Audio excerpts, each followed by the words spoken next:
All right, ladies and gentlemen, CM Punk, John Cena in 2025. What are we even doing? Let's talk about it. Destiny, you have been begging for this feud since we have started this podcast. I would even say before so. As soon as we announced the John Cena farewell tour, we, not as in me and Destiny, we didn't make that announcement. That would be crazy. I mean, as soon as it was announced, this match was tantalizing to the people of getting to see these two lock up one more time. And we've gotten teases of it. These were the final two in the Elimination Chamber. These were some of the... I think these were both involved in the final four of the Royal Rumble. Maybe a little more. I think Punk was the fourth to last eliminated there. So we've gotten some teases. These guys have locked up a little bit, but it has always been in good faith and respect, as John Cena's heel turn did not happen until after the Chamber match at Elimination Chamber. So we have not seen heel John Cena and babyface CM Punk lock horns. And it's about to happen in Saudi Arabia, which is a hot topic in itself. So I want to get all your thoughts here.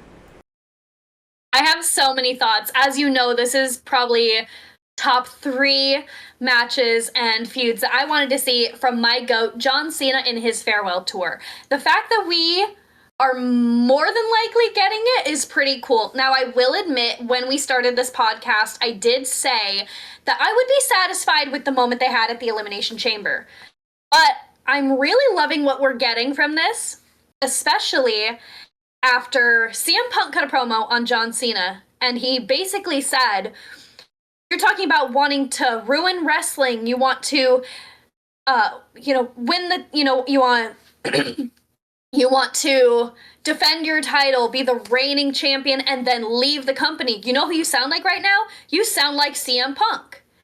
CM Punk said that to John Cena. And then he said, and I sound like John Cena wanting to be the one that saves wrestling. It's absolutely insane how the roles have perfectly reversed in this situation. It's so cool to see. I am very intrigued by the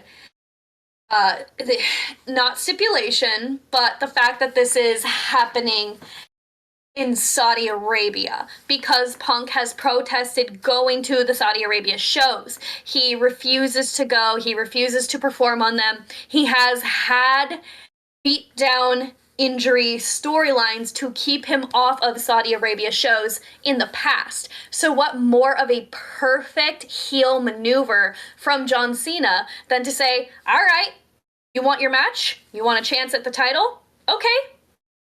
But you have to basically sell your soul to get it. And you have to go against everything that you believe in as a person, as a human being, to get it. So CM Punk is going to have to basically go against everything he believes in. Like, this is like getting him to take a shot of whiskey. Like, that's the equivalent here. So Punk's gonna have to go to Saudi Arabia if he wants a chance at the title. I do wonder if there's gonna be some sort of situation, some sort of beatdown, some sort of storyline that keeps Punk away from Saudi Arabia and away from Night of Champions. I'm intrigued to see what happens going forward.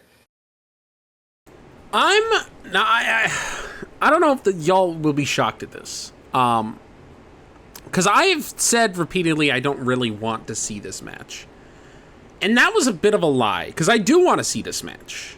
The problem is, and Jim Cornette put this beautifully when Jey Uso won the Royal Rumble, and everybody was like, why Jey Uso? Jey Uso sucks. I hate Jey Uso. But yet in the stadiums, people were still popping hard for Jey Uso, and they love Jey. And he put it as, the audience does love Jey Uso. They want Jey Uso to succeed. The problem is him winning the Royal Rumble means that Seth Rollins doesn't win, means that CM Punk doesn't win, means that John Cena doesn't win. And so when you're putting Jey Uso in that position to win that big match at the expense of the other favorites, that is the issue. And that is why I didn't want this match, John Cena CM Punk, is because yes, I'm getting this, and I love this, and I think it's going to be really good. This now means that one of John Cena's 18 dates left is now going to be taken up, and you look at, he has less than 10 matches in his whole career.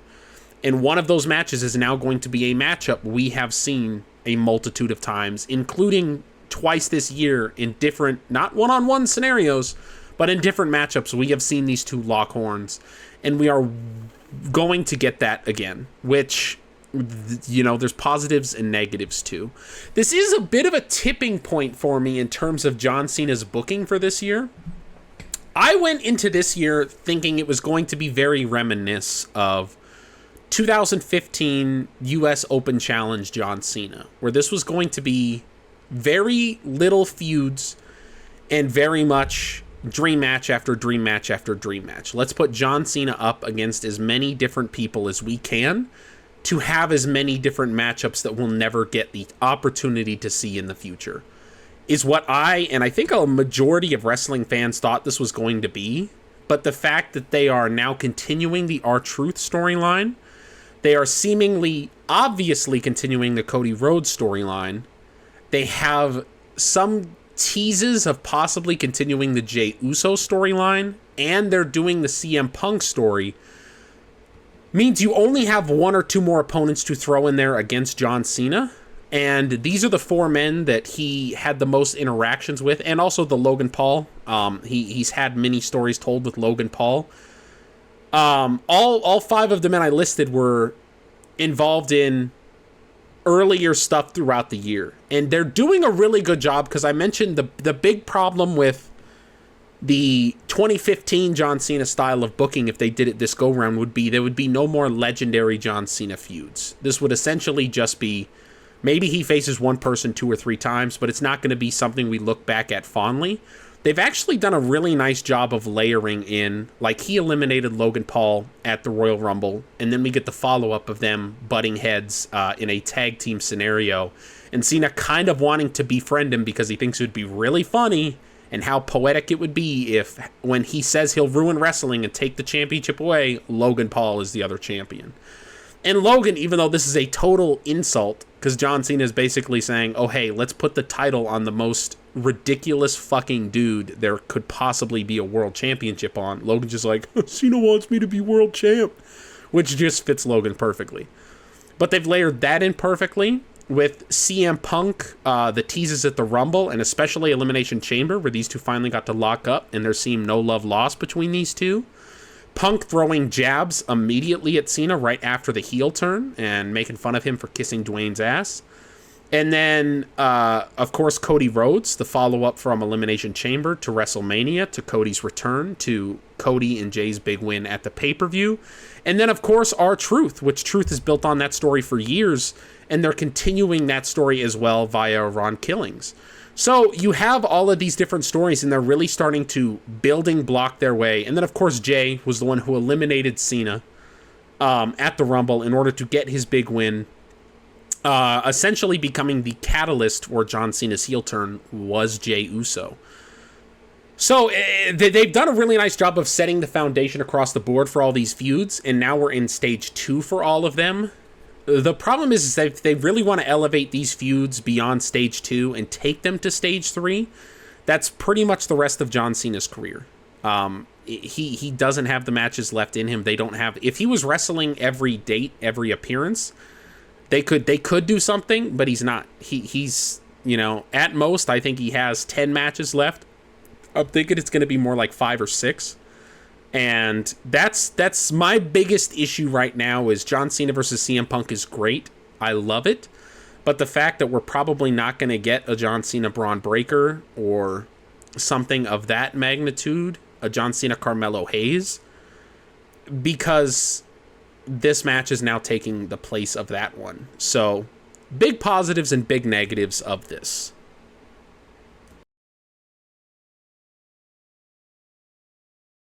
Anthony, you are still muted. I can't even tell you how many times I hit that button, like, okay, now I'm muted. Wait, did I just mute myself or am I unmuted? So obviously I had to test it, so thank you for being my tester. So I have to tell you, I'm 100% with you. I would much rather see new matches, new lineups that we've never seen before.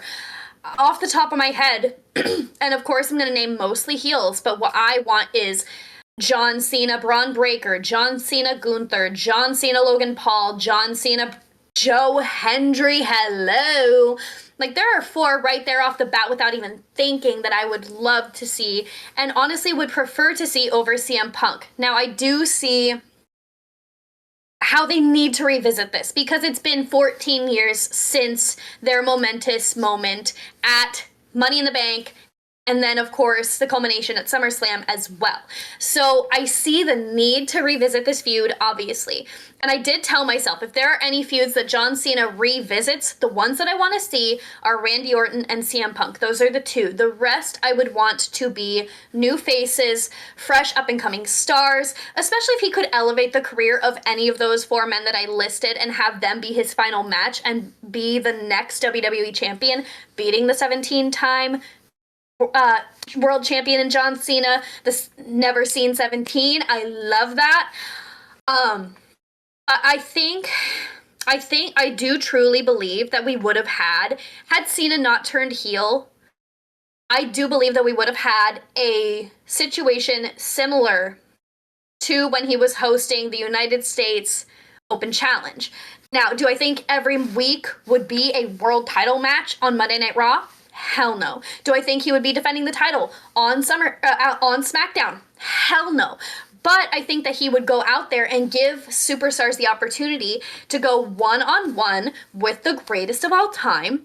You want some? Come get some. You want to prove that you're the next best thing? You want to prove that you're the next big star on Monday Night Raw or Friday Night SmackDown? Come out and prove it against the GOAT. Please. And I think, now obviously, I've said it before and I'll say it again. John Cena's heel turn was necessary, because what if we got to December and we never did it, never pulled the trigger on it, never sent Cena out to do that? We would have had so many what ifs, so many regrets, and it would have been sad. Now the problem is, it's not being booked properly, and it's truly doing absolutely nothing for John Cena and his career. It's honestly having a negative impact, and it's having a negative impact on the roster, but biggest of all, having the most negative effect on John Cena and on his retirement tour. Because this could have been so brilliantly booked, it could have elevated so many careers, and instead it's just a sideshow act that's not even really doing anything. Now, admittedly, he's having some great matches. His match with Truth was short and sweet and perfect. His tag team match, flawless. And as I've said before, and I'll say it again, his match against Cody Rhodes at WrestleMania, flawless. It was perfect, and it did what it needed to do, minus the ending. The ending was trash, and I hated it, as did everyone else. I can't name one person that actually liked it. You can understand it, but that doesn't mean you like it. I really am wishing that this was being taken care of differently. I would love to see a different type of heel Cena, because right now the way it's happening, it's not helping anybody. It's not helping Cody and Jay. It's not helping Cena. It's not helping anybody. It's honestly bad booking. And insert the picture of D-Generation X up here that says, who booked this crap? Because that's how I feel right now. And I know that I'm not the only one. And I know people are going to say, okay, how would you book it? Honestly, better than this. In regards to the how would you book this question, honestly, I feel like this would have been 10 times better if we didn't know this was Cena's last year of wrestling going into it. I think if Cena didn't turn heel at Elimination Chamber and they saved that moment for WrestleMania, but you still had him win Chamber the same way. He took the low road. He essentially took advantage of CM Punk being attacked by Rollins like he did. Instead of classic Cena would have let Punk get his bearings. He would have chased Rollins out of the ring, would have made sure Punk was all right before they continued. But this Cena took full advantage of the fact that Punk was out. And then you kind of play into that, the babyface Cody versus babyface John, and then just have Cena full bore turn heel to win the title, but have him not be heel. Have him pretend like he's still this all-conquering champion, and he didn't cheat to win, almost like he's this delusional old man who thinks he still has it, but he's been cheating, but he refuses to acknowledge it. He's just that good. And then him announcing, whenever I lose this championship, I will retire. But somebody needs to make me, they need to step up and make me step aside. And I think that would add so much more excitement to this because any match could then be John Cena's last. And the funny part would be everybody would be saying, okay, well, yeah, but it's going to be predictable that he's not going to lose to R-Truth at Saturday night's main event or to CM Punk here because it's only Night of Champions. I'm not saying you move the date. So the supposed final show of John Cena, which is Saturday night's main event in December, could you imagine the shock of John Cena losing in December, just months away from WrestleMania 42? And him losing the title and being forced to retire like that? That would be fucking insane. I really don't think we need to heal John Cena. I think the inner child in me loved the fact that John refused to turn to the dark his whole career. I remember when I was a kid, I was so inspired by that. And I was so inspired, like still to this day, I don't think I actually have it hanging up in my room. So I lied when I said still to this day. But I still have the poster, and it's John Cena. It is a whole yellow, it's a whole orange background. It might be yellow, I'm colorblind. But it is him lifting up this probably 5,000 pound weight bar, and it just says, never give up. And to me, that epitomizes who John Cena was. And I think if there was a single character in wrestling history who could go their whole career and never turn to the dark side, I would have wanted it to be John Cena. Anybody else would have felt hokey, but just the idea of Cena always making it, always putting the audience first, never giving up, never backing down, never quitting. If anybody should have done it, it should have been John Cena. And now there's honestly, I don't think there ever will be a star who's never turned heel before. And Cena did kind of debut as a heel, but even then he wasn't really. He was just he was the cool heel. He was essentially a babyface. Like the people he was attacking were the bad guys. He was bad-mouthing Brock Lesnar and Latino Heat Eddie Guerrero and things like that, where he was essentially using bad guy antics against people who were also bad guys. The Big Show, JBL. So even though he was using heelish tactics, he was still taking out the bad guys. So I don't know. I miss babyface John so much, and it really breaks my heart that I'm not really, even if they turned him today, I got less than 10 matches left getting to see one of my childhood heroes. I'm not full bore R-Truth crazy. I'm not gonna, this man was my hero growing up. He wasn't, but I never turned my back on John. I never looked at him and said, I hate him, he's overbooked, he's overpushed. This is probably the only person in the world who loved and will always love Big Dog Roman Reigns. I fucking loved the Big Dog so much. You don't even know. When he beat Undertaker, I cheered. I was like, let's fucking go, that's my boy. But that's a hot take for another day. Ultimately, yes, I'm glad we're getting this match. I'm excited to see how it plays out. I pray to God there's no injuries. Punk has been, knock on wood here, Punk has been doing really good and in some brutal fucking wars against, Reigns, Rollins, McIntyre in this past year. And he's somehow come out unscathed. We did have he got injured basically almost back-to-back matches in AEW, debuted for WWE, and then immediately got injured again. So it was very terrifying because it really seemed like Punk was pretty much done at that point. And thankfully he has carved his way back. But an injury here would be god-awful. Destiny, any last thoughts in regards to these two or any points that I said there? Well, I do have to tell you that I am kind of in the middle of you and R-Truth. This man wasn't necessarily my childhood hero. I started admiring him and being inspired by him when I was 14 years old. But ever since that moment, when I was 14, when I got into wrestling, when I fell in love with this sport, John Cena has always been my hero. And I've said it a million times over when I would find myself in the hospital, not knowing what was wrong with me, not knowing when I would get better, time after time, for weeks on end. The words that would push me and inspire me to get better and to try to get better quicker was never give up. John Cena was the one. He is my hero. He is my inspiration. And I did have the honor of meeting him as part of my Make-A-Wish at WrestleMania 30 at an aquarium in New Orleans, of all places. And I walked up to him and he looked at me and said, "I like your wristbands," because of course I was wearing my John Cena wristbands. I couldn't form words. I just hugged him because I couldn't, like, words weren't coming out. As you guys know, like, words, not necessarily my strong suit. Vocabulary at least. But yeah, and then I asked him for another hug, and then I asked him to sign my shirt, and I said thank you for everything. You are incredible, and you're my hero. But yeah, I'm with you. I never once did I think he was overbooked. Never once did I complain about him. Never once did I bitch and moan about his booking. Never. And I have always idolized this man, and he's always been my inspiration for everything, and he still is. And like I said, I am happy that this heel turn happened. If we could have saved it, that would have been better. I would much prefer that. I also want to see him wrestling more consistently, which I know we're not going to get, unfortunately. I don't think we're going to get, I don't know when we're going to get babyface Cena back. I don't know if it's going to be SummerSlam, Survivor Series, or in his last match when he finally hangs up his boots and says his farewell.